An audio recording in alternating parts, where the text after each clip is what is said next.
Fala, meus amigos, sejam muito bem-vindos ao nosso 120º dia de devocional. E hoje eu quero ler o texto de Atos, capítulo de número 4, versículo de número 12 com vocês, que diz assim: Não há salvação em nenhum outro, pois debaixo do céu não há nenhum outro nome dado aos homens pelo qual devamos ser salvos. Glória a Deus. A palavra de Deus diz que no nome de Jesus, em Jesus, através de Jesus, temos a salvação das nossas vidas. Atos 10, 43, por exemplo, vai dizer: Todos os profetas dão testemunho dele, de que todo aquele que nele crê recebe o perdão dos pecados por meio do seu nome. Pedro, aqui em Atos 4, está dando a sua pregação ali, onde 5.000 homens são salvos. É algo extraordinário. E ele fala isso, ele fala: não há outro nome debaixo dos céus dado aos homens pelo qual devemos ser salvos.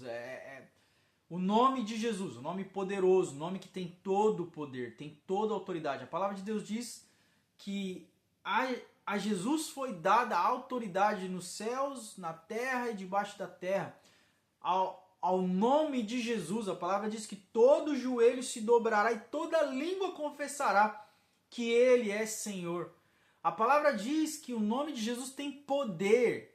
E Jesus disse: tudo que vocês pedirem em meu nome, no nome de Jesus, para a glória de Deus Pai, será realizado, será feito. Então, em muitos outros textos, a palavra vai apontar que o nome de Jesus é o nome que é soberano, é o nome que é sobre todo nome, é o nome que não tem outro igual, é incomparável, é o nome supremo, é o nome soberano, é o nome sobre todas as coisas. E todas as vezes se trata de salvação. Eu quero focar aqui com vocês essa reflexão de que existe um perigo iminente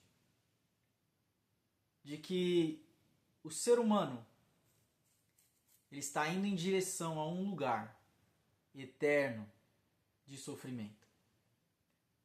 E aí eu posso dizer para você que lá do pecado de Adão foi o pecado original, quando Adão comeu da árvore do jardim, ele comeu lá da árvore do conhecimento do bem e do mal, ele pecou, desobedeceu a Deus, e a palavra diz que ele entrega então a autoridade do mundo, a autoridade que era do homem, de governar sobre a criação, ele entrega para Satanás.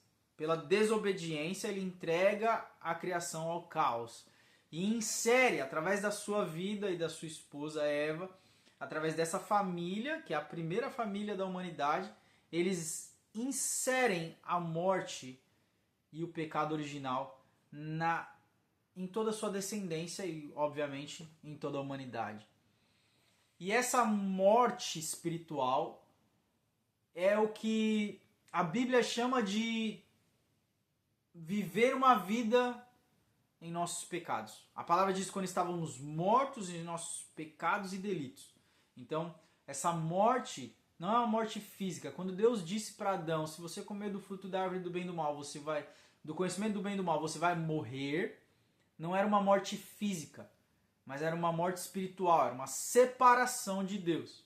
E a palavra de Deus diz que em Jesus rasga o véu de alto a baixo, Jesus rasga o véu do templo através do seu corpo rasgado na cruz do Calvário e nos dá livre acesso ao trono da graça uma vez mais. Então, através de Jesus temos acesso a Deus, somos reconectados com o Senhor. E essa salvação é iminente para a vida de todo ser humano. Nós precisamos de salvação. Caso contrário, como eu disse, nós estamos mortos em nossos delitos e pecados e estamos indo direto para o inferno. E o inferno não foi feito para o ser humano. O inferno foi criado para Satanás e seus anjos caídos, como diz as Escrituras. Não foi feito para os homens. O inferno não é lugar para ser humano. Mas todo ser humano que rejeita a presença de Deus, rejeita Deus, seja por ideologias, seja por intelecto, seja por palavras, seja por coração, rejeita Deus. Eu não quero Deus, eu não quero igreja, eu não quero Bíblia, eu não acredito na religião, eu não acredito nisso, naquilo. Eu não quero saber de Deus. Logo, quando você morrer, precisa existir um lugar onde você não esteja com Deus. Esse lugar é o inferno. Tá? Então, de forma bem clara, esse é o lugar. Eu não quero Deus. Tá bom. Eu não acredito em Deus. Tá bom. Eu acredito que tudo isso aí é mentira e a Bíblia foi escrita por homens e papel aceita qualquer coisa. Tá bom. É uma pena. Porque ele fez tudo para que você alcançasse a eternidade com ele. Se você quer diferente, tá tudo bem. Não muda quem Deus é. Só muda o lugar que você vai ter que parar depois. Porque se você não quer Deus, você só pode ir para um lugar. Tá certo? Mas o ponto é que existe essa urgência de salvação. Existe esse perigo iminente. E a gente precisa entender isso. A gente precisa comunicar isso. A gente precisa orar mais. A Bíblia diz que a oração do justo pode muito em seus efeitos. E porque nós somos muito imediatistas, nós oramos uma vez, talvez duas, talvez três. E aí de repente a gente deixa de orar. É como o rei, quando o profeta está morrendo, e o profeta chama o rei e fala, vem cá que eu vou te dar uma palavra. E aí o profeta ia revelar para ele coisas grandiosas, e aí o profeta pega e diz, pega um arco, pega flechas, e começa a atirar flechas pela janela. E o rei atira a primeira. Veja só, a direção do profeta era, pega o seu arco, pega a sua aljava cheia de flechas, e atire flechas pela janela. Essa era a instrução.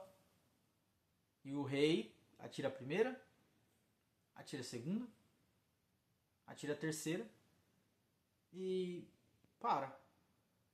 Fica entediado talvez, ou não enxergou com discernimento a profundidade daquilo, ou não enxergou a direção clara de Deus.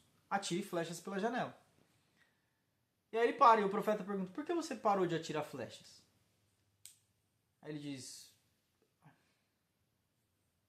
não tinha resposta, né? Então ele meio que,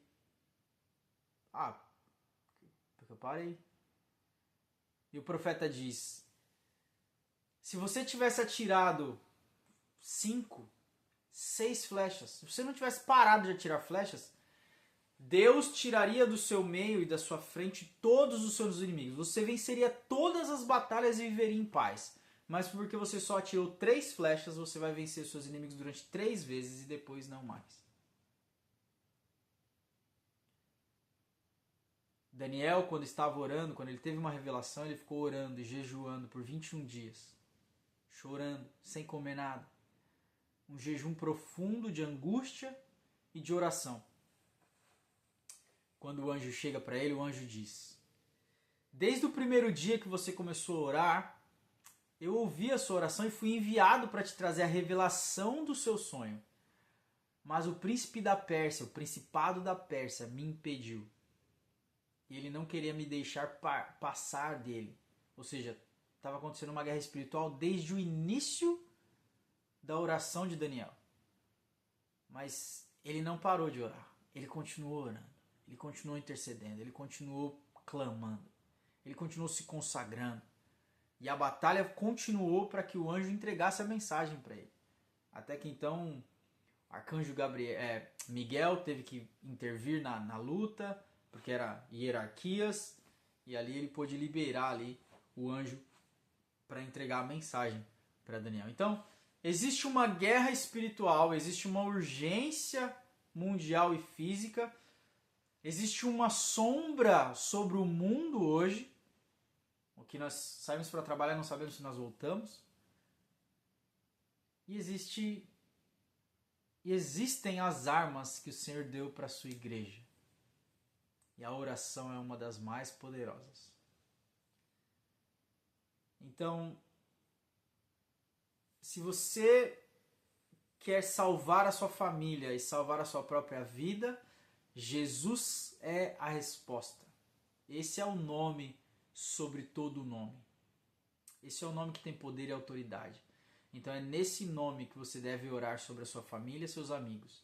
É debaixo desse nome, da autoridade desse nome, que você deve proclamar salvação sobre a sua casa.